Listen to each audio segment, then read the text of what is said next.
لوگوں سے ڈرنا چھوڑ دو، عزت اللہ دیتا ہے، لوگ نہیں۔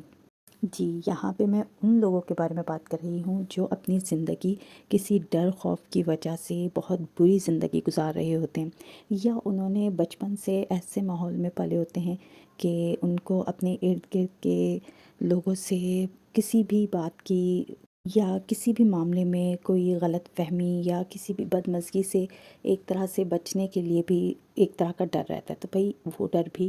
غلط ہے۔ ایسا ڈر خوف اگر کسی شخص میں ہوگا تو وہ زندگی میں کبھی آگے نہیں بڑھ سکے گا۔ زندگی کے ہر معاملے میں، کسی بھی کام میں، کوئی بھی آپ کی زندگی کا مقصد ہوگا، اس کو حاصل کرنے کے لیے، کسی بھی معاملے میں فیصلہ کرنے کے لیے وہ ڈرتا ہی رہے گا اور بس وقت گزر جائے گا۔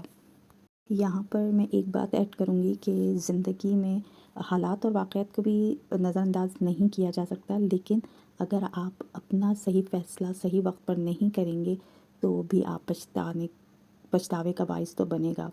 تو بہرحال اپنی زندگی کو اچھا خوشگوار بنانے کی کوشش کریں اور کسی کے آگے نہ تو جھکیں اور نہ ہی کسی سے ڈرنے اور دبنے کی ضرورت ہے، جب کہ اللہ کے ہاتھ میں یہ پوری کائنات کا نظام چلانے کی جو پاور ہے وہ اللہ تعالیٰ کے ہاتھ میں ہے۔ انسان ویسے ہی بے بس ہوتا ہے، اور اگر اپنے صحیح حق کے معاملے میں بھی بے بسی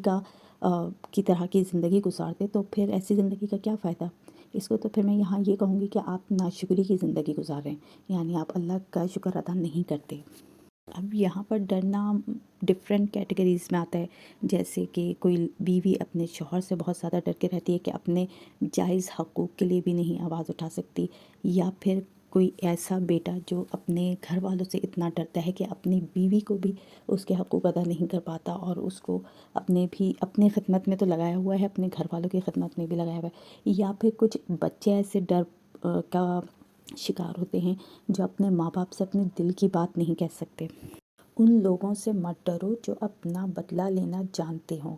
ہمیشہ ان لوگوں سے ڈرو جو اپنا معاملہ اللہ پر چھوڑ دینے والے ہوں۔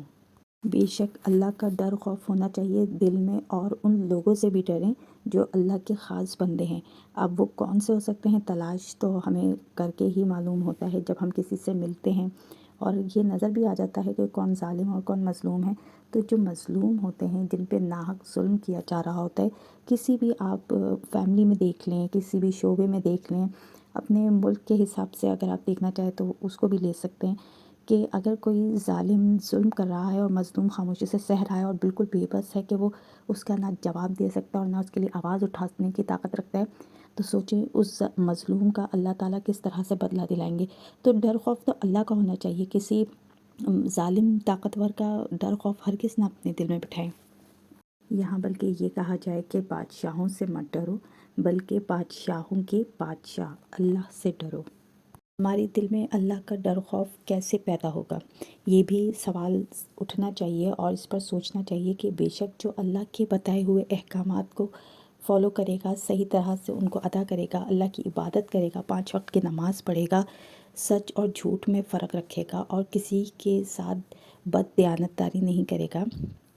تو وہی اللہ کے قریب ہوگا، اور اللہ کا ڈر خوف ہوگا تو وہ برائیوں سے بھی بچے گا۔ کسی کی نرمی کو اس کی کمزوری نہ سمجھو، اگر وہ سر جھکا کر چلتا ہے تو صرف خدا کے خوف سے۔ اور اپنی نوکری کو بچانے کے لیے لوگ پتہ نہیں کس کس طرح کی ذلت برداشت کرتے ہیں، لیکن میں یہاں یہ کہوں گی، دیکھیں عزت دینے والا بھی اللہ ہی ہے اور رزق کھلانے والا بھی اللہ ہے۔ اگر آپ حق پر ہیں اور سچے ہیں اور اللہ کے احکامات پر چلتے ہیں اور اللہ کی ہی عبادت کرتے ہیں، کسی بھی طرح کا شرک نہیں کرتے، پھر آپ کی مدد اللہ تعالیٰ کریں گے اور ہو سکتا ہے آپ کا رزق اچھی جگہ لکھ دیں۔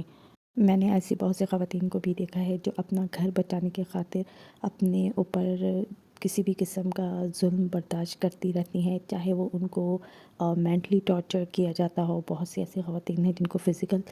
ٹارچر بھی کیا جاتا ہے، لیکن اگر وہ تھوڑی سی ہمت کا مظاہرہ کریں تو ان کے پاس بہت سے آپشن ہوتے ہیں اس طرح کی ذلت بھری زندگی سے باہر نکلنے کا۔ آخری بات میں یہاں یہ کہوں گی کہ جو لوگ ڈر خوف کی وجہ سے کسی بھی کام کو کرنے سے پہلے اس کی ناکامی کا سوچتے رہتے ہیں تو وہ واقعی کسی بھی مقصد میں کامیاب نہیں ہو سکیں گے۔ کامیاب ہونے کے لیے ان کو یہ ڈر خوف اپنے اندر سے نکالنا پڑے گا، ویڈیو اچھی لگی ہے تو لائک کر دیجیے گا اور میرے چینل کو سبسکرائب کر دیجیے گا۔